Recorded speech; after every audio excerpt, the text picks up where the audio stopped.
રસ્તાની સ્પીડ છે 120, પેલી બાજુની જે લાઈન છે ત્યાંની છે 100 અને પેલી બાજુ છે એની 80 અને આ લાઈન છે ઓવરટેક કરવાની અને અમારી ગાડી જે જઈ રહી છે એની સ્પીડ છે 75. આ જો આ 75ની સ્પીડમાં અમે ચલાવી રહ્યા છીએ.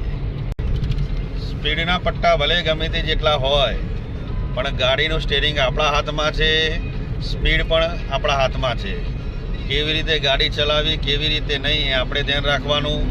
જેમ કે તમને ખબર છે કે અકસ્માતો જ્યાં જોઈએ ત્યાં થતા હોય છે, તો આપણી લાપરવાહીના લીધે થતા હોય છે. તો દરેક ભાઈઓને અને દરેક બહેનોને કહું છું કે ભાઈ ડ્રાઇવિંગ કરતી વખતે હંમેશા સ્પીડ લિમિટમાં જ રાખવી, ઓર સ્પીડમાં કોઈ દિવસ ચલાવી નહીં.